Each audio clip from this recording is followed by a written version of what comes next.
Lahore central jail में 23 मार्च 1931 की शुरुआत किसी और दिन की तरह ही हुई थी। फर्क सिर्फ इतना था कि सुबह सुबह जोर की आंधी आई थी, बहुत तेज। लेकिन जेल के कैदियों को थोड़ा अजीब सा लगा जब 4 बजे ही वार्डन चरत सिंह ने उनसे आकर कहा कि वो अपनी अपनी कोठरियों में चले जाएं। उन्होंने कारण नहीं बताया था, उनके मुंह से सिर्फ ये निकला कि आदेश ऊपर से है। अभी कैदी सोच ही रहे थे कि माजरा क्या है। जेल का नाई बरकत हर कमरे के सामने फुसफुसाते हुए गुजरा कि आज रात भगत सिंह, राजगुरु और सुखदेव को फांसी दी जाने वाली है। उस क्षण की निश्चिंता ने उनको झकझोर कर रख दिया। कैदियों ने बरकत से मनुहार की कि वो फांसी के बाद भगत सिंह की कोई भी चीज जैसे पेन, कंघा या घड़ी उन्हें ला कर दें, ताकि वो अपने पोते पोतियों को बता सकें कि कभी वो भी भगत सिंह के साथ जेल में बंद थे। बरकत भगत सिंह की कोठरी में गया और वहां से उनका पेन और कंघा ले आया। सारे कैदियों में होड़ लग गई कि किसका उस पर अधिकार हो। आखिर में ड्रॉ निकाला गया, लाहौर कॉन्स्पिरेसी केस। अब सब कैदी चुप हो चले थे। उनकी निगाहें उनकी कोठरी से गुजरने वाले रास्ते पर लगी हुई थी। भगत सिंह उनके साथ फांसी पर लटकाए जाने के लिए उसी रास्ते से गुजरने वाले थे। एक बार पहले जब भगत सिंह उसी रास्ते से ले जाए जा रहे थे तो पंजाब कांग्रेस के नेता भीमसेन सच्चर ने आवाज ऊंची कर उनसे पूछा था, आप और आपके साथियों ने लाहौर कॉन्स्पिरेसी केस में अपना बचाव क्यों नहीं किया? भगत सिंह का जवाब था, इनकलाबियों को मरना ही होता है, क्योंकि उनके मरने से ही उनका अभियान मजबूत होता है, अदालत में अपील से नहीं। वार्डन चरत सिंह भगत सिंह के खैर ख्वाह थे और अपनी तरफ से जो कुछ बन पड़ता था उनके लिए किया करते थे। उनकी वजह से ही लाहौर की द्वारकादास लाइब्रेरी से भगत सिंह के लिए किताबें निकलकर जेल के अंदर आ पाती थी।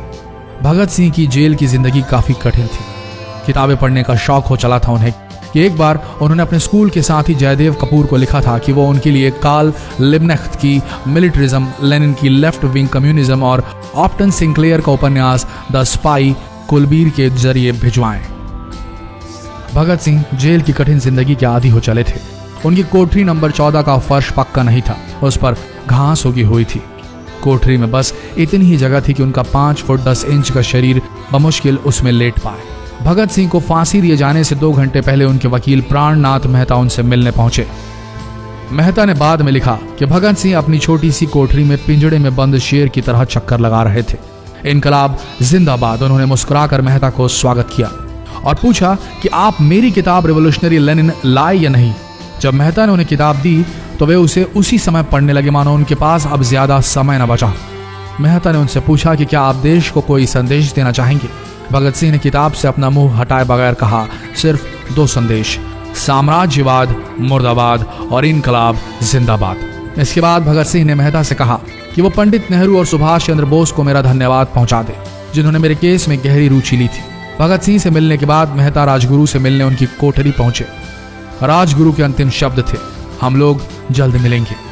सुखदेव ने मेहता को याद दिलाया कि वो उनकी मौत के बाद जेलर से वो कैरम बोर्ड ले लें जो उन्होंने उन्हें कुछ महीने पहले दिया था। मेहता के जाने के थोड़ी देर बाद जेल अधिकारियों ने तीनों क्रांतिकारियों को बता दिया कि उनको वक्त से 12 घंटे पहले ही फांसी दी जा रही है। अगले दिन सुबह 6 बजे की बजाय उन्हें उसी शाम 7 बजे फांसी पर चढ़ा दिया जाएगा। भगत सिंह मेहता द्वारा दी गई किताब के कुछ पन्ने ही पढ़ पाए थे। उनके मुंह से निकला, क्या आप मुझे इस किताब का एक अध्याय भी खत्म करने नहीं देंगे? भगत सिंह ने जेल के मुस्लिम सफाई कर्मचारी बेबे से अनुरोध किया कि वो उनके लिए उनको फांसी दिए जाने से 1 दिन पहले शाम को अपने घर से खाना जरूर लाएं।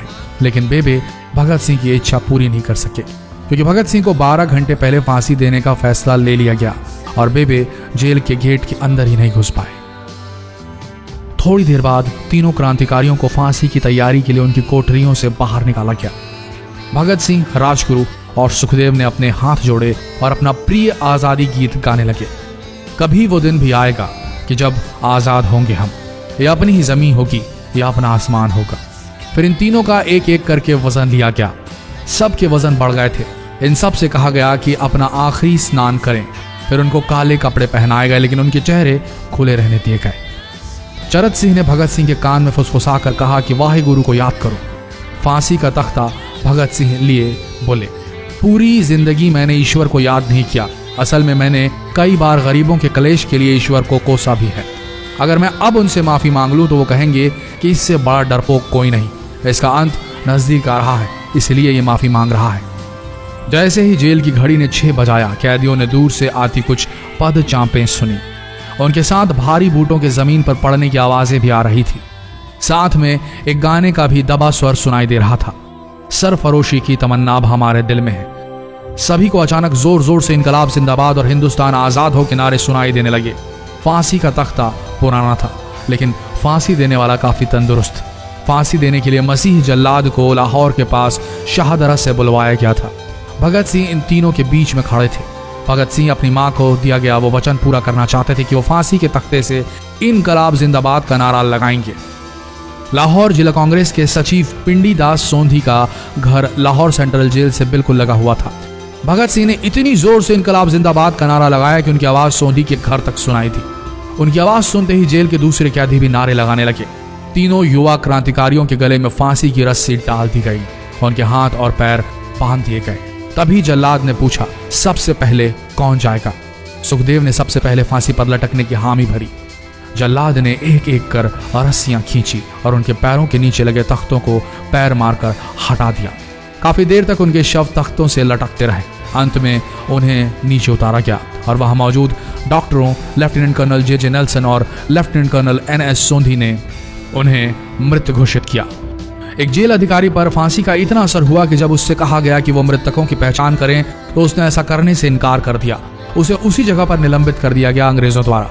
एक जूनियर अफसर ने यह काम अंजाम दिया। पहले योजना थी कि इन सब का अंतिम संस्कार जेल के अंदर ही किया जाएगा, लेकिन फिर यह विचार त्यागना पड़ा जब अधिकारियों को आभास हुआ कि जेल से धुआं उठते देख बाहर खड़ी भीड़ जेल पर हमला कर सकती है। इसलिए जेल की पिछली दीवार तोड़ी गई। उसी रास्ते से ट्रक जेल के अंदर लाया गया और उस पर बहुत अपमानजनक तरीके से उन शवों को एक सामान की तरह लाद दिया गया। पहले तय हुआ था कि उनका अंतिम संस्कार रावी के तट पर किया जाएगा, लेकिन रावी में पानी बहुत ही कम था, इसलिए सतलज के किनारे शवों को जलाने का फैसला लिया गया। उनके पार्थिव शरीर को फिरोजपुर के पास सतलज के किनारे लाया गया। तब तक रात के 10 बज चुके थे। इस बीच उप पुलिस अधीक्षक कसूर सुदर्शन सिंह कसूर गांव से एक पुजारी जगदीश अचरज को बुला लाए। अभी उनमें आग लगाई ही गई थी कि लोगों को इसके बारे में पता चल गया। जैसे ही ब्रितानी सैनिकों ने लोगों को अपनी तरफ आते देखा, वो शवों को वहीं छोड़कर अपने वाहनों की तरफ भागे। सारी रात गांव के लोगों ने उन शवों के चारों ओर पहरा दिया। अगले दिन दोपहर के आसपास जिला मजिस्ट्रेट की दस्तखत के साथ लाहौर के कई इलाकों में नोटिस चिपकाया गया, जिसमें बताया गया कि भगत सिंह, सुखदेव और राजगुरु का सतलज के किनारे हिंदू सिख रीति से अंतिम संस्कार कर दिया गया है। तो ये थे भगत सिंह की जिंदगी के वो 12 आखिरी घंटे। आशा करते हैं इस वीडियो में सुनाई गई ये कहानी आज युवा पीढ़ी के दिलों में मर चुके देशभक्ति को जगाने में कामयाब होंगे। जितना हो सके इस संदेश को पूरे देश में पहुंचाएं। इस वीडियो को शेयर करें फेसबुक पर, व्हाट्सएप पर, और हो सके तो इस पेज को फॉलो करें ताकि ऐसे ही वीडियोस आप तक सही समय पर पहुंच सके। मिलते हैं अगले वीडियो में, तब तक के लिए आप सबका धन्यवाद।